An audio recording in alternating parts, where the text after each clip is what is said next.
አምላካችን በእልልታ እግዚአብሔር በመለከት ድምጽ አረገ።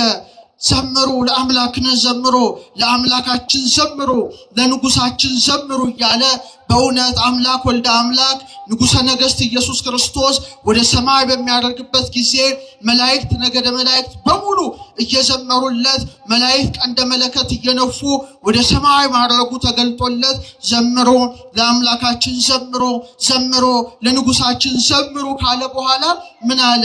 እግዚአብሔር ሰይነብር ዲበ መንበሩ ቅዱስ እግዚአብሔር ግን በቅድስናው ዙፋን ላይ ይቀመጣል አለ። በአብ ቀኝ መቀመጡን ማን መሰከረ? ዳዊት መሰከረ። ስለዚህ እርገቱ እንደ እንግዳ ደራሽ እንደ ውሃ ፈሳሽ ሳይሆን አስቀድሞ በነቢያት የተነገረለት የክብር ባለቤት ኢየሱስ ክርስቶስ ነው።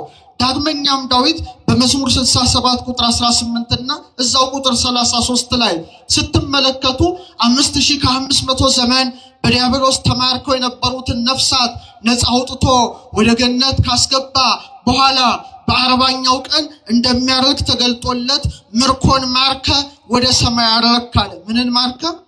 ምርኮን ማርከ። ዲያብሎስ 5500 ዘመን የማረካቸውን ነፍሳት የወሰዳቸውን ነፍሳት ከሱ ማርኮ ሊቃና አጋንንትን ሰራዊት አጋንንትን ድል ነስቶ የኔና የናንተ ጌታ የኔና የናንተ አምላክ ኢየሱስ ክርስቶስ ወደ ሰማይ ማረጉ ተገልጦለት ምርኮን ማርከ ወደ ሰማይ አረክ ካለ በኋላ ስጦታዎችን ለሰዎች ሰጠ አለ። ለምን ሰጠ? ለሐዋርያት አባቶቻችን ባረገ በ10ኛው ቀን መንፈስ ቅዱስን ልኮ ጸጋውን አልብሷቸዋልና ስጦታዎችን ለሰው ሰጠ ካለ በኋላ ጌታ የሚያደርገው በምስራቅ በደብረ ዘይት በተለይ ቢታንያ በምትባለው በደብረ ዘይት ግርጌ በምስራቅ አቅጣጫ ነውና ምን አለ ዳዊት? በምስራቅ በኩል ወደ ሰማየ ሰማያት ላረገ ለእግዚአብሔር ዘምሩ አለ። ለማን ዘምሩ? ኢየሱስ ክርስቶስ ማን ነው? እግዚአብሔር ነው። ይሄን ያስተማረ ማን ነው? ዳዊት ነው። በምስራቅ በኩል አለ ወደ ሰማየ ሰማያት ላረገ ለእግዚአብሔር ዘምሩ በማለት ታላቁ አባት ዳዊት መሰከረ። ዳዊት በዚህ አላበቃም። የእርገቱ ነገር ታላቅ ነውና በመዝሙር 23 ቁጥር 4 ላይ እናንተ መኳንንት በሮችን ክፈቱ አለ። መኳንንተ ውዳሴ መኳንንተ ቅዳሴ አምላካቸው ንጉሳቸው የአብ የባሕርይ ልጅ ኢየሱስ ክርስቶስ ወደ ሰማይ ይወጣልና እናንተ መኳንንት የቅዳሴ በራችሁን የምስጋና በራችሁን ክፈቱ። ከጥንት ጀምሮ ያሉት በሮች ይከፈቱ፣ የክብር ንጉስ ይግባ አለ። የክብር ንጉስ ማን ነው? ኢየሱስ ክርስቶስ ነው። ስለዚህ በእውነት ዳዊት ያለው ሊደርስ ሊፈጸም ኢዮር ላይ ያለው ኪሩቤልን የሚመራው ነገደ ኪሩብ ከሰራዊቱ ጋራ፣ ሱራፌልን የሚመራው ሱራፊ ከሰራዊቱ ጋራ፣ ኃይላትን የሚመራው ቅዱስ ሚካኤል ከሰራዊቱ ጋራ፣ ራማ በተባለችው ሰማይ የሚኖረው ነገደ አርባብን የሚመራው ገብርኤል፣ ነገደ መናብርትን የሚመራው ሩፋኤል፣ ነገደ ስልጣናትን የሚመራው ሱሪያል ከሰራዊቱ ጋራ፣ ኤረር ላይ ያለው ነገደ ሊቃናትን የሚመራው ሰዳኬል፣ ነገደ መኳንንትን የሚመራው ሰላቴል፣ ነገደ መላእክትን የሚመራው አናንኤል፣ መኳንንተ ውዳሴ መኳንንተ ቅዳሴ በሮቹን ይግቡ። መኑ ዝንቱ ንጉሠ ስብሐት ይሄ የክብር ንጉስ ማን ነው ሲል ብርቱና ኃያል እግዚአብሔር ነው። ክብር ምስጋና ላረገው መሲህ እግዚአብሔር ነው። ኢየሱስ ክርስቶስ እግዚአብሔር መሆኑን ቤተክርስቲያናችን ትመሰክራለች። አሁንም ስለ ወልደ ዳዊት አባቱ ዳዊት ዝም አይልም። በአብ ቀኝ ስለመቀመጡ ምን አለ? ጌታ ጌታዬን ጠላቶችን ለእግር መረገጫ እስካደርግ ድረስ በቀኝ ተቀመጥ አለው በማለት በመዝሙር 109 ቁጥር 1 ላይ መስክሯል። እንግዲህ በእግዚአብሔር ቀኝ መቀመጥ ምን ማለት ነው? እግዚአብሔር ቀኝ ግራ የለውም። እስመ ብሂለ የማን ይመርህ ሀበ ተዋሕዶ ቶሙ በእሪና ሆሙ በክብር ከአብ ጋራ ተካክሎ በእሪና አንድ ሆኖ በአብ ቀኝ ተቀምጦ በየማነ አብ በዘባነ ኪሩብ ተቀምጦ የሚሰለሰው የሚቀደሰው ማን ነው? የአብ የባሕርይ ልጅ ኢየሱስ ክርስቶስ ነውና ነቢያት አስቀድመው እንዲህ አድርገው የእርገቱን ቦታ አቅጣጫውን ያደረገው ማን እንደሆነ ጭምር የሰበኩለት የኔና የናንተ ጌታ ሞትን ድል አድርጎ በተነሳ በ40ኛው ቀን ወደ ሰማይ አረገ። ክብር ለሱ ይሁን፣ ክብር ለሱ ይሁን። እሱም ደጋግሞ ስለ እርገቱ ይነግራቸው ነበረ። በተለይ በዮሐንስ ወንጌል ምዕራፍ 6 ቁጥር 62 ላይ ምን አለ? እንግዲህ የሰው ልጅ አስቀድሞ ወደ ነበረበት ሲወጣ ብታዩ እንዴት ይሆናል ይላቸዋል። አስቀድሞ ምን ወዳለበት? ወደ ነበረበት። በጣም ብዙ ቦታ ነው የነገራቸው። ወደ አብ በመሄዴ ደስ ባላችሁ ነበረ፣ ከሆነም በኋላ ታምኑ ዘንድ አሁን አስቀድሞ ሳይሆን ነግሬያችኋለሁ።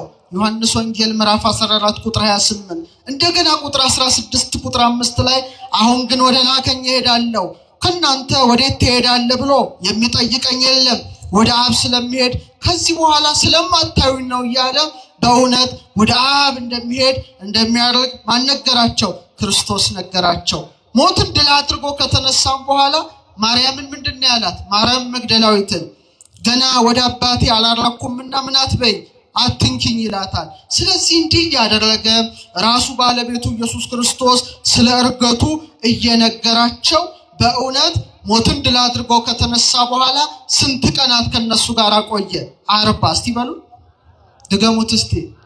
ለምን 40 ቀን ቆየ? ይህን ሁሉ ዛሬ የምናየው ይሆናል። ሉቃስ በሐዋርያት ሥራ ምዕራፍ 1 ቁጥር 2 ላይ ምን አለ? 4:2 ላይ ምን አለ? 40 ቀን እየታያቸው ስለ እግዚአብሔር መንግስት ነገር እየነገራቸው በብዙ ማስረጃ ከሕማማቱ በኋላ ሕያው ሆኖ ለነርሱ ራሱን አሳያቸው አለ። በብዙ ማስረጃ እስቲ በሉት። ከሕማማቱ በኋላ ሉቃስ ጠንቅቆ ነው የጻፈው። ዛሬ ይህን ሁሉ ኃይለ ቃል በደንብ አድርገን መፈተሽ ይገባል። በብዙ ማስረጃ ከምኑ በኋላ? ከሕማማቱ በኋላ። ይሄ ቃል ትልቅ ቃል ነው፣ ቅዱስ ቃል ነው። ጌታችን የተነሳው በረቂቅ መንፈስ አይደለም፣ ወይም ደግሞ ስጋን ጥሎ መለኮት ብቻ አይደለም፣ ምትሃት አይደለም። በእውነት ትንሣኤው ምንድን ነው? አማናዊ ትንሣኤ ስለሆነ በብዙ ማስረጃ አለ። በምን ማስረጃ? በብዙ ማስረጃ። ለምሳሌ ከተነሳ በኋላ አብሯቸው ይበላል፣ ይጠጣል፣ ቁስሉን ያሳያቸዋል፣ ችንካሩን ያሳያቸዋል። ለቶማስ ደግሞ ጣትህን አምጣ ዳሰኝ ይለዋል። በባህር ዳርቻ ይታያቸዋል። በመንገድ ላይ ለኤማሁስ ወደ ፍኖተ ኤማሁስ በኤማሁስ መንገድ ላይ ለሁለቱ ይታያቸዋል። በተለያየ ጊዜ ይታያቸዋል። በዚህ ሁሉ ምን ይሰጣቸው ነበረ? ማስረጃ ይሰጣቸው ነበረ። ሉቃስ ከሕማማቱ በኋላ ብሎ የጻፈው ያ የታመመው፣ የተገረፈው፣ የደማው፣ የቆሰለው፣ የተቀበረው አካሉ ራሱ በክብር ተነስቷልና በብዙ ማስረጃ ከሕማማቱ በኋላ በማለት በእውነት ወንጌላዊ ሉቃስ ጽፎልናል። ስንት ቀን እየታያቸው አለ? 40 ቀን። እስቲ በሉ መታየት ነው። ድሮ ከዋለበት ይውላሉ፣ ካደረበት ያድራሉ፣ አይለዩትም። አሁን ግን መታየት ነው። የሽግግር ወቅት ነው። ሰማያዊ ምስጢር ነው ከትንሣኤ በኋላ ያለው። ስለዚህ ሲፈቅድ ይገለጥላቸዋል፣ ደግሞ ከተገለጠ በኋላ ይሰወራቸዋል። ስለዚህ አብሯቸው ስለማይውል ስለማያድር እየታያቸው ብሎ ሉቃስ ጠንቀቅ አድርጎ ጽፎልናል። እና ስለ እግዚአብሔር መንግስት ነገር እየነገራቸው አለ። ስለምን ነገር? በቃ አለቀ። ከትንሣኤ በኋላ ስለ አይሁድ አልነገራቸው፣ ስለ ምድራዊ ፖለቲካ አልነገራቸው። ስለማን የነገራቸው? ስለ እግዚአብሔር መንግስት። የእግዚአብሔር መንግስት የተባለው ምንድን ነው? የቤተ ክርስቲያን ምስጢር ነው። ምክንያቱም ሰማያዊ መንግስቱ የሚገለጠው የት ነው? ቤተ ክርስቲያን ነው። ይህ ማለት መጽሐፈ ኪዳንን አስተማራቸው ማለት ነው። እስቲ በሉ ድገሙት እስቲ። ስለ እግዚአብሔር መንግስት ማለት ምን ማለት ነው? ስለ ምስጢራተ ቤተ ክርስቲያን፣ ስለ ቅዱስ ስጋው፣ ስለ ክቡር ደሙ፣ በ40 ቀን በ80 ቀን ስለሚሰጠው ልጅነት፣ ይሄን ሁሉ ነገር በብዙ ማስረጃ እያስተማረ በጣም የሚገርማችሁና በጣም የሚደንቃችሁ ጌታችን ሞትን ድል አድርጎ ከተነሳ በኋላ 40 ቀናት ያስተማረውን ትምህርት ጠንቅቃ የያዘች የኢትዮጵያ ኦርቶዶክስ ተዋሕዶ ቤተክርስቲያን ናት። መጽሐፈ ኪዳንን የያዘች። ሌላው ዓለም አጥቶታል። እንዴት እንዳጣው ግራ ያጋባል። ጌታችን ግን ከተነሳ በኋላ መጽሐፈ ኪዳን ማለት ትልቅ መጽሐፍ ነው። እናንተ የምታውቁት እነዚህ 7ቱ ኪዳናትን ነው። ለምሳሌ ትምህርተ ኅቡዓት የሚባል የኪዳን ክፍል አለ። 9 ኪዳናት አሉ።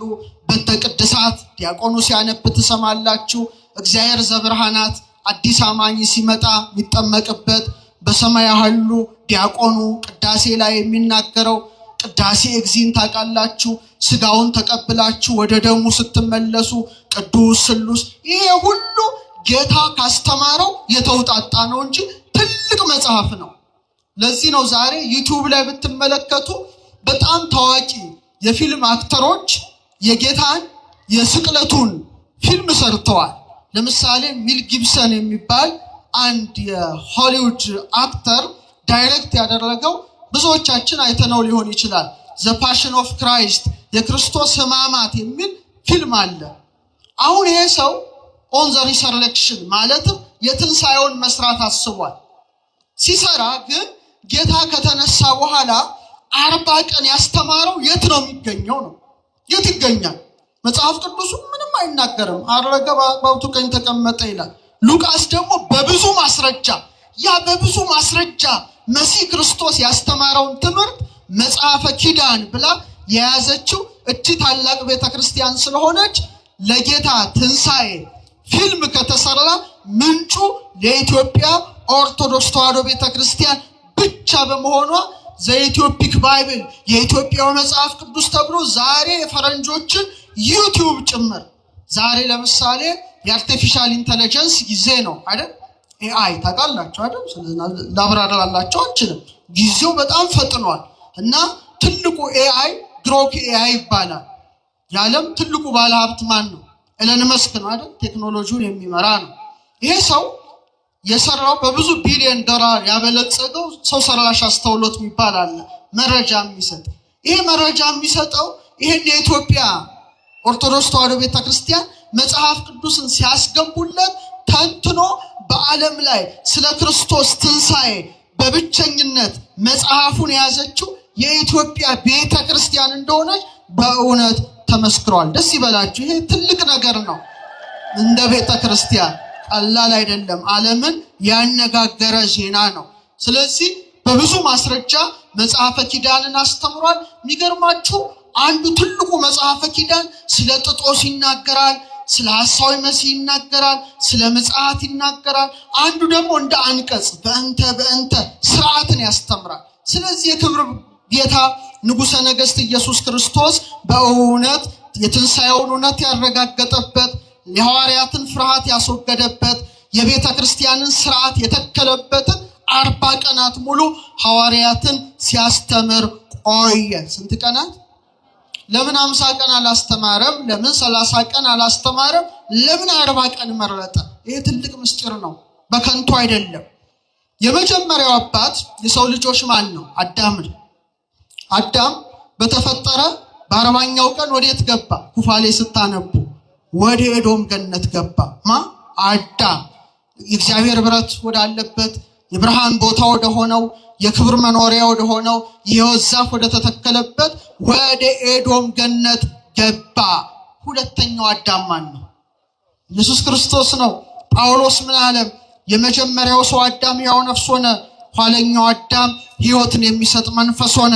አንደኛ ቆሮንቶስ 15:45። ስለዚህ ልክ የመጀመሪያው አዳም ተፈጠረና ምን ተሰጠው? የሕይወት እስትንፋስ ተብሎ ተሰጠው። አስተውሉ። ከዛ እግዚአብሔር ምን ጣለበት? እንቅልፍ። ከዛ ከጎኑ አንድ አጥንት ወሰደና ማንን ፈጠረ? አዳም ተኝቶ ሳለ ሙሽራው ሔዋን ከጎኑ ተገኘች። ሙሽራው ሔዋን ከጎኑ ተገኘች። ከዛ በ40ኛው ቀን ወዴት ገባ? እየተመሰገነ በብርሃን ሰረገላ ላይ መላእክት አስቀምጠውት ወደ ኤዶም ገነት ተሸጋገረ። ወደ ክርስቶስ ነው። ሁለተኛው አዳም የተባለው ኢየሱስ ክርስቶስም በመስቀል ላይ ተኝቶ ማለትም ቅድስት ነፍሱን ከስጋው ለይቶ ሳለ አንድ ወታደር ቀኝ ጎኑን በጦር በወጋው ጊዜ ምን ፈሰሰ? ደምና ውሃ ፈሰሰ። ውሃው ምንድነው? ምስጢረ ጥምቀት ነው። ደሙ ምንድነው? ምስጢረ ቁርባን ነው። ማን ተገኘች? ሙሽራው ቤተክርስቲያን ተገኘች ማለት ነው። ይሰማችሁ ነው። የመጀመሪያው አዳም ተኝቶ ሳለ ሙሽራው ሔዋን እንደተገኘች፣ ሁለተኛው አዳም ክርስቶስ በመስቀል ላይ ነፍሱን ከቅድስት ስጋው ለይቶ ሳለ ሙሽራው ቤተክርስቲያን ከምኑ ተገኘች? ከጎኑ ተገኘች። ቤተክርስቲያንን በደሙ በትንሣኤው መስርቶ ሁለተኛው አዳም ደግሞ በ40ኛው ቀን ወደ ሰማየ ሰማያት አረገ። ደስ ይበላችሁ። አዎ የመጀመሪያው አዳም በ40 ቀኑ ምድራዊት ርስቱ ገነት ገባ። የኔና የናንተ ጌታ ዳግማዊ አዳም ኢየሱስ ክርስቶስ ግን ውሳጤ መንጦላይት ገባ። ሰማየ ሰማያት ሄደ፣ በአባቱ በአብ ቀኝ ተቀመጠ። ክብር ምስጋና ለመስሙ ነው። 40 ቀን ጠብቆ ይህ ብቻ አይደለም። ሁለተኛውና ታላቁ ምስጢር እያንዳንዱን ጽንስ ክሶለታል በእርገቱ።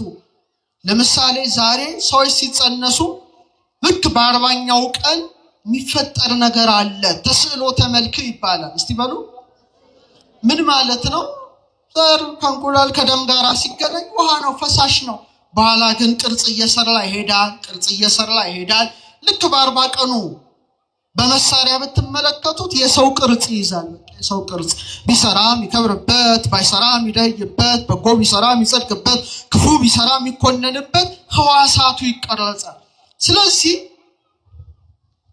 ታላቁ አባት ቅዱስ ያዕቆብ ዘስሩግ በጣም የሚያስደንቅ ነገር ይላል። ጽንስ በ40 ቀኑ አለ እንደሚቀረጽ በእምን በጅማት እንደሚሰናሰል እሱም አለ 40 ቀን ሙሉ ሐዋርያትን በእምነት እየቀረጻቸው ኖር አለ። በምን እየቀረጻቸው? በእምነት ስለ እግዚአብሔር መንግስት እየነገራቸው ቆይቷል። ለዚህ ነው ቤተክርስቲያናችን ዛሬ ውርጃን አጥብቃ የምትኮነነው። ኢየሱስ ክርስቶስ በ40ኛው ቀን አርጎ ለ40 ቀኑ ጽንስ ጭምር ምን ብሎለታል? ክሷል። እስቲ በሉ። ስለዚህ ውርጃ ያደረጋችሁ ሰዎች ንስሐ መግባት ያስፈልጋቸዋል። በጣም የሚያሳዝነው ትንሽ ጨመር ላድርግ እዚህ ላይ ትልቁና ዘግናኙ እልቂት ሁለተኛው የዓለም ጦርነት ነው። ወደ 50 ሚሊዮን 60 ሚሊዮን ሰዎች አልቀዋል። ዛሬ ግን ክርስቶስ የካሰላቸው ህፃናት በማህፀን ቢያንስ በየዓመቱ ወደ 50 ሚሊዮን ህፃናት ይሞታሉ። ታውቃላችሁ? እስካሁን 1 ቢሊዮን የሚጠጉ ህፃናት በውርጃ መልክ ህይወታቸው አልፏል። ማን የካሰላቸው? ክርስቶስ የካሰላቸው ነው። ሰውን ለማደንዘዝ የተቀመጡ የሕክምናውንም ምስጢር የማያውቁ ሰዎች ኧረ ደም ናቸው ይላሉ። እኛ ግን ደም አይደሉም፣ ሰው ናቸው። ምኖች ናቸው? የ40 ቀኑም ጽንስ የ40 ዓመቱም ሰው እኩል ነው። ለምሳሌ ስንት ክሮሞዞም አለ? ተናገሩ እንጂ አይዟችሁ። 46 አይደል? 46 ክሮሞዞሞች አሉ። ከአባት 23 ከእናት 23 ጽንሱ 46። የዕለቱም ጽንስ 46 ክሮሞዞም አለው። አንተም እኔም 46 ክሮሞዞም አለን። ሰው ነው አይደለም? ሰው ነው። እንደውም በአልትራሳውንድ ብትመለከቱ ልክ የመጀመሪያው ሳምንት ላይ ጽንሱ በጣም ይገርማችሁ በመጀመሪያው ሳምንት ትክክለኛ ቦታውን ይይዛል። የጽንሱ የልብ ትርታት መሰማት ይጀምራል። ደም ሁሉ በሰውነት ውስጥ ይዘዋወራል። ይሄ በስንተኛው ወር ነው? ገና በመጀመሪያው ወር ነው። ልክ ሁለተኛው ወር ላይ ሲደርስ 40 ቀኑ ላይ ማለት ነው። ስንት ቀኑ ላይ? አቤት ጌታችን! በ40 ቀኑ እንዳረገ ጽንሱ ልክ በ40 ቀኑ አንጎላችን ወይም የህፃኑ አንጎል ኤሌክትሮ ኢንሴፋኖግራም በሚባል መሳሪያ ሊለካ የሚችል ንዝረት ይፈጥራል። መለካት ትችላለህ። የ40 ቀን ጽንስ ምኑን? የአንጎሉን ሞገድ ኤሌክትሮ ኢንሴፋኖግራም። ታዲያ አፍንጫው፣ አይኑ፣ ጆሮ፣ እግሩ፣ ጣቱ ሁሉ መታየት ይጀምራል። በስንተኛው ወር? የ2 ወር ጽንስ የራሱ የሆነ አሻራ እንዳለው ታውቃላችሁ? ወንጀል ቢሰራ ይያዝ ነበረ፣ ግን አይሰራም። ማህፀን ውስጥ ነው። በጣም ይገርማል። ምላሱን መንካት ይችላል። የ2 ወር ጽንስ 3ኛው ወር ላይማ ስትሄዱ መዋጥ ይችላል፣ መንቀሳቀስ ይችላል፣ እጁን መጥባት ይችላል፣ አሚኒዮቲክ ፈሳሽ እየጠጣ ሽንቱንም መሽናት ይችላል። አካላዊ ህመም ይሰማዋል። 4ኛው ወር አካባቢ ብትሄዱ ክብደቱ 6 እጥፍ ያድጋል። ፈጣን እድገት ነው። እስከ 10 ኢንች እድገት ያሳያል። የእናቱን ድምፅ ለይቶ ያውቃል። ምን ውስጥ ሆኖ? እናቶች ልጆቻችሁን ታጫውታላችሁ? እናንተ ወልዳችሁም አታጫውቱት። አሁን እስቲ አንድ ጥያቄ ልጠይቃችሁ። እስቲ ህፃናት ነጭ ወረቀቶች ናቸው አይደሉም? እስቲ ናቸው የምትሉ አጨብጭቡ። ማን ነው ግን ይሄን ያስተማራችሁ? ታውቁታላችሁ? ሰው በገገማ ነው አይደል? ህፃናት ነጭ ወረቀቶች ናቸው የሚል አንድ ፈላስፋ፣ እንግሊዛዊ ፈላስፋ ነው እና ጆን ሎክ ይባላል። ዲቨሎፕመንታል ሳይኮሎጂ የሚባል ትምህርት አለ። ኮርሱን ወስጄው ነበር እና እዛ ላይ ታቡላ ራስ የሚባል ፍልስፍና አለው። ነጭ ወረቀት ማለት ነጭ ነጠላ ብላችሁ አስቡት። ነጠላ ላይ ነጭ ነጠላ አሁን ነጭ ነው አይደል? ባዶ ነው አይደል? ቀለም አለው ብሎ ነጭ ነው። ባዶ ናቸው ማለት ነው። ነጭ ወረቀት ማለት ምን ማለት ነው? ምንም አያውቁ ባዶ። ኧረ በስመ አብ! ይሄ እንዴት አይነት ሞኝነት! ባዶ ናቸው ማለት ከማህበረሰቡ ጋር ተወልደው በሚያዩት በሚሰሙት በሚዳስሱት ዕውቀት ያገኛሉ እንጂ ባዶ ናቸው የሚል ትምህርት ነው። እና እኛም በተለምዶ ሕፃናት ነጭ ወረቀቶች ናቸው እንላለን። ሞኞች ነን አይደለም? ምንድነውን ማወቅ የለብን። ቤተክርስቲያን ግን ይህን አታስተምርም። ሕፃናት ነጭ ወረቀቶች አይደሉም። በማህፀን ያውቃሉ፣ በማህፀን ያመሰግናሉ። ያሬድ አባታችን ድጓው ላይ ምን ይላል? እንከርሰ እሙ አይመረ ሰገደ ወአንፈራጸ። ዮሐንስ በእናቱ ማህፀን አወቀ ይላል። ምን አለ? አረ ነገሩ አልዘለለም፣ አላመሰገንም። በቃ ማህፀን ያውቃሉ። እና አጫውቱ እሺ፣ ልጆቻችሁ ይሰሟቸዋል። ዛሬ አንድ ትልቅ ሳይንቲስት ተው ነበረ፣ ፊቶሎጂስት ነው። ብዙ ዓመት የማህፀን ስፔሻሊስት ሆኖ ሰርቷልና አንድ ቀን ሲነግረኝ ጀርመን ወላጆችን ሰብስበው ጽንሱን እንዲያጫውቱ አደረጉ። ለምሳሌ እናቶች የጸነሱ ሴቶች ናቸውና ድምጽ ስለሚሰሙ ጽንሶች ለምሳሌ ሴት የጸነሳችሁ ከሆነችው ሚሚዬ ደህና ነሽ ወይ? እንደምን ነሽ? መቼ ነው የምትወለጂው? እኔና አባትሽ ናፍቀንሻል። በልብ ትርታዬ ልክ እወድሻለሁ፣ በምጠጣው ውሃ ልክ ደስ ምናምን ሲሉ ህፃናቱ ብድግ ይላሉ። ሰዓቷን ጠብቀው በገና ሲደረደርላቸው ጥሩ ድምጽ ሲሰሙ ብድግ አልትራሳውንድ ያያቸዋል። እየሰማችሁ ነው? እግዚአብሔር እንቀስራ። ለምን ጸነስኩ እያለሽ የምትበሳጭ ከሆነች ደግሞ ይሰማዋል፣ በልቧ ምት ይሰማዋል፣ ጽንሱ ይጨነቃል። ካደገ በኋላ ከሰው የማይገናኝ ብቸኛ ህፃን ይሆናል። እየሰማችሁ ነው? እግዚአብሔር እንቀስራ። ታዲያ ጌታችን ንጉሳችን ብርሃናችን ይሄንን ሁሉ ነው ያደረገው። በ5 ወርማ ከፈለጋችሁ ቆዳቸው፣ ጠጉራቸው፣ ጥፍራቸው ያድጋል፣ ህልም ማለም ይችላሉ ይላል ሳይንስ። ትዝ ይላችኋል ማህፀን ውስጥ ሆናችሁ ያያችሁትን በአርኤም ራፒድ አይ ሙቭመንት ላይ እሺ ታውቱሽ እሱ ውስጥ አንገባ። ብቻ ያዕቆብ ዘስሩግ ምን ይላል? ጽንስ አለ በ40 ቀኑ በማህፀን ውስጥ ሙሉ ቅርጽ እንደሚይዝ አለ። ጌታም በእነዚህ በ40 ቀናት በሐዋርያት ልቡና ውስጥ የነበረው የእምነት ቅርጽ ቀረጸ። ለኛም ይቅረጽልን ንጉሳችን ኢየሱስ ክርስቶስ፣ ሕይወታችን ኢየሱስ ክርስቶስ ነው። በአዳም አፍንጫ ጸጋ እንደተሰጠው አዳም ይህን ጸጋ እንዳገኘ ለሐዋርያት ደግሞ ልክ በእርገቱ ጊዜ ባለባቸው ንሱ መንፈስ ቅዱስን ተቀበሉ በማለት በእውነት ያን ስርዓት ማን አከናወነ? ክርስቶስ አምላካችን። እስቲ ስሙን ጥሩት፣ ድገሙት እስቲ። በኋላ ልክ 40ኛው ቀን ሲፈጸም ሉቃስ ምን ብሎ ጽፎልናል? እስከ ቢታንያ አወጣቸው ይላል። እስከምን? ቢታንያ። ቢታንያ በምንድን ነው የምታስታውሷት? እኔ ቅድስት ሀገር ኢየሩሳሌም ሲሄድ መጀመሪያ የረገጥኩት ጌታ ያደረገበትን ቢታንያን ነው እና እስካሁን ትዝ ይለኛል። መጀመሪያ ዛሬ ስንት ዓመት በፊት ማለት ነው። ቢታንያ እነ ማርያ እነ ማርታ እና አልዓዛር ይኖሩበት የነበረ አልዓዛርን ከሞት ያስነሳበት ጌታ ብዙ ጊዜ ይገኝበት የነበረ የፍቅር ቦታ ነው አይደለም? ትንሣኤና ሕይወት የሆነው ክርስቶስ አልዓዛርን ያስነሳበት ታላቅ ቦታ ናት። ቢታንያ የፍቅር ቤት ናት። ቢታንያ አልዓዛር የተነሳባት ናት። ቢታንያ እንግዳ የመቀበል ስፍራ ናት። ቢታንያ የእርገት ጉዞ መጀመሪያ ናት። ጠንቅቆ ቢታንያ አለ። ልክ ቢታንያ ቅድስት ሀገር ኢየሩሳሌም ስትሄዱ ከደብረ ዘይት ግርጌ ናት። ከምን ግርጌ? ምስራቃዊት አካባቢ ላይ የምትገኝ ስፍራ ናት እና የጌታ ሕማሙም የጀመረው በደብረ ዘይት ግርጌ በምትሆን በጌቴሴማኒ ነው። እዛ ቦታ የኔና የናንተ ጌታ ደሙ ላቡ ታይቷል፣ ተይዟል፣ መከራ ተቀብሎበታል። ትህትናና መከራ በተቀበለበት ቦታ የትንሣኤው ጌታ ወደ ሰማይ አረገ። ክብር ምስጋና ለስሙ። ይሄ እንግዲህ እሱ ነው። ወዲያው እጆቹን አነሳ ይላል። ምኖቹን አነሳ? ሊቀ ካህናት ነው። የጥንቱ ሊቀ ካህናት መስዋዕት አቅርቦ ከጨረሰ በኋላ እጆቹን ዘርግቶ ማንን ይባርክ ነበረ? ህዝቡን ይባርክ ነበረ። በዘሌዋውያን 9:22 ላይ አሮንም እጆቹን ወደ ህዝቡ አንስቶ ባረካቸው ይላል። ጌታችንም ዘላለማዊ ሊቀ ካህናት ነውና በችንካር በተበሳ መዳፉ ሐዋርያትን ባረከ። ያ መዳፍ ጽኑ መዳፍ ነው። ያ መዳፍ በመስቀል ላይ የተዘረጋ መዳፍ ነው። ያ መዳፍ የተቸነከረ መዳፍ ነው።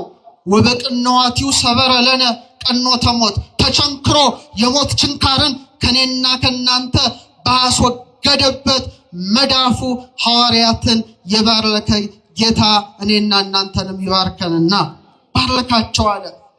ቃሉ በደንብ አስተውሉ። ባረካቸው እስቲ በሉ። አዳም ያመጣብን ምንድነው? እርግማን ነው አይደል? የመጀመሪያው ሰው አዳም ምድር ካንተ የተነሳ የተረገመች ትሁን አለ። ሁለተኛው አዳም ወደ ሰማይ በሚያደርግበት ጊዜ ምን አላቸው? ባረካቸው። እርግማኑ ተወገደ፣ በበረከት ተቀየረ። እልል ያስብል መርገም የለም። የሰው ልጅ ተፈጥሮ በእርግማን ምክንያት እንደወደቀ መሲህ ክርስቶስ ደግሞ በበረከት መለሰው። እርግማኑን በእርገቱ በበረከት የለወጠ የኔና የናንተ ጌታ ኢየሱስ ክርስቶስ ነው። ሲባርካቸውም ወደ ሰማይ አረገ ይላል። ምን እያለ? እየባረካቸው። እስቲ በሉ ሲባርካቸውም በሉ ከነርሱ ተለይቶ ወደ ሰማይ አረገ። ሉቃስ 4:50 ባርኮ አልጨረሰም። እየባረካቸው ነው ወደ ላይ ያወጣው ማለት በረከቱ ይቀጥላል ማለት ነው። ባርኮ አልጨረሰም። እየባረካቸው መሄዱ ምንድነው? እስከ ዕለተ ምጽአት ድረስ የሱ በረከት በምእመናን ላይ የሱ በረከት በቤተ ክርስቲያን ላይ ጸንቶ ይኖራል እንጂ የተቋረጠ በረከት የተሰጋ ጸጋ አይደለም። ደስ ይበላችሁ። ያ ጸጋ ያ በረከት በእኔና በእናንተም ላይ አለ። በኢየሩሳሌም፣ በይሁዳ፣ በሰማርያ ሁሉ ምስክሬ ትሆናላችሁ ብሎ በእውነት ሀብተ ክህነትን ስልጣነ ክህነትን ከሰጠ በኋላ እነርሱ እያዩት ከፍ አለ። ደመናም ከዓይናቸው ሰውራ ተቀበለችው። ልልልል አምላካችን አረገ። እነርሱ እያዩት አለ ሉቃስ። እስቲ እነርሱ እያዩት በሉ እስቲ። ከፍ አለ። ሲነሳ አይተውታል? አላዩትም። መቃብር ክፈቱልኝ፣ መግነዝ ፍቱልኝ ሳይል ተነስቷል። ሲያርግ ግን የተለየ ነው። እያዩት ነው። ለምን? ከተነሳ በኋላ እየዳሰሱት እየተገለጠላቸው በጥብርያዶስ በዝግ ቤት በደንብ አድርገው እሱ ጋር ሆነዋል። አሁን ግን እርገቱ ወደ ላይ ስለሆነ የዓይን ምስክር እንዲሆኑ ከትንሣኤው በተለየ መልኩ ሲያርግ ቀና ብለው እንዲያዩ ፈቅዶላቸዋል። ዮሐንስ አፈወርቅ ምን ይላል? የትንሣኤው መጀመሪያ እንዴት እንደተነሳ ማየት አላስፈለጋቸውም። ምክንያቱም ከተነሳ በኋላ ትንሣኤውን በተጨባጭ አረጋግጠዋል። እርገቱ ግን በዓይናቸው እንዲያዩት ተደረገ። ለምን? ካረገ በኋላ በአካል አያዩትም። እኔና ከእናንተ ጋር ናችሁ። ምትሃት ነው ብለው እንዳይጠራጠሩ ነው እንዲያዩት አደረገ። እንደ ኤልያስ በድንገት የተነጠቀ አይደለም። የኤልያስ ጌታ በመሆኑ በእውነት ደመናም ከዓይናቸው ሰውራ ተቀበለችው። አያችሁ? ምን ደመና? እስቲ በሉ ደመና የእግዚአብሔር ምስጢር ነው። ሙሴ በሲና ተራራ ከእግዚአብሔር ጋር ሲገናኝ ምን ነበረ? ደመና ነበረ። የጌትነቱ መገለጫ ነው። ታቦር ተራራ ላይ ብሩህ ደመና ሸፈናቸው ይላል። ደመና የጌትነቱ መገለጫ ናት። ዛሬም በእርገቱ ደመናዋ የንጉሱን ክብር ገለጠች። በእውነት በሰማይ ደመና ወደ ላይ የወጣው ክርስቶስም ዳግመኛ በምን ይመለሳል? በሰማይ ደመና ይመለሳል። በእርገት ደመና ሰወረችው፣ በምጽአት ደግሞ ደመና ትገልጠዋለች። ለምን? የሰማይና የምድር ጌታ እሱ ማን ነው? ኢየሱስ ክርስቶስ ነው። በእርገቱ ሐዋርያት ብቻ ተመለከቱት፣ በምጽአት ግን የሁላችንም ዓይን ያየዋል። በእርገት በአብ ቀኝ ተቀመጠ፣ በምጽአት ግን በታላቅ ክብር በሕያዋንና በሙታን ላይ ለመፍረድ ይመጣልና ሐዋርያት ትኩር ብለው ሲመለከቱት አለ። ምን ብለው ሲመለከቱት? አቤት ናፍቆት! የሐዋርያት ናፍቆት! ኢየሱስ ክርስቶስ እንዴት ነው የሚያዩት የነበረው? ትኩር ብለው ሲመለከቱት። ከነሱ ሲለያቸው ልባቸው አዝኗል ማለት ነው። ዛሬ እኔና እናንተ ክርስቶስን ትኩር ብለን ነው የምንመለከተው ወይስ ቲክቶካችንን ነው አተኩረን እያየን ያለ ነው? የሐዋርያት ዓይን ያረገውን ክርስቶስን ያያል። የኔና የእናንተ ዓይን ቲክቶክ ላይ ሶሻል ሚዲያ ላይ አተኩሮ ፈጦ እስኪፈዝ ድረስ ይመለከተዋል። ኢየሱስ ክርስቶስን የሚያዩ አይኖች የተባረኩ አይኖች ናቸው። ለጸሎት እሱን ለማየት ከምንሰጠው ጊዜ በበለጠ ለሶሻል ሚዲያ የምንሰጠው ጊዜ እየበለጠ በመምጣቱ አይናችን ምን ውስጥ ተቀብሯል? መክሊትነቱ በስክሪን ውስጥ ተቀብሯል። እግዚአብሔር አይናችን ይፈውስልን። ትኩር ብለን እንድናየው ፈቃዱ ይሁን። የማታስተውሉ የገላትያ ሰዎች ሆይ ኢየሱስ ክርስቶስ እንደተሰቀለ ሆኖ በፊታችሁ ተስሎ ነበር። ለእውነት እንዳትታዘዙ አዚም ያደረገባችሁ ማን ነው? በእውነት ዘንድሮ አዚም ተተክሎብናል። አይናችን ይፈውስልን ክርስቶስ። የናፍቆት እይታ ነው። ትኩር ብለው ያዩታል። አረ መሪያችን ሄደ፣ ንጉሳችን ሄደ፣ ብቻችንን ቀረን እያሉ ይመለከታሉ። ነገር ግን ነጫጭ ልብስ የለበሱ ሁለት ሰዎች ከነሱ ጋር ቆሙ ይላል። እነማን ይሆኑ? መላእክት ናቸው። ነጭ ለብሰዋል። ቅድስና ነው፣ ንጽህና ነው። በልደቱ ነጭ ለብሰዋል፣ በትንሣኤው ነጭ ለብሰዋል። ነጭ የድል ምልክት ነው። ነጭ የሰማያዊ ክብር ምልክት ነው። በእውነት ብሩህ ልብስ ለብሰው በጌታቸው ዕርገት መላእክት መጡ። ስንት ሆነው? ምስክር በስንት ይጸናል? በሁለት ይጸናል። የክርስቶስ ዕርገት አማናዊ ዕርገት ነው። የሐዋርያትን ምስክር ለማጽናት ባጠገባቸው ቆሙ። ይህ ቃል ደስ ይለኛል። ሉቃስን ሳነብ፣ የሐዋርያት ሥራ ሳነብ በምናቸው ቆሙ? ጎንና ጎን ቆሙ። አያችሁ፣ በክርስቶስ ዕርገት ታረቅና፣ በልደቱ ታረቅና፣ አብረን ዘመርን አይደል? እረኞችና መላእክት።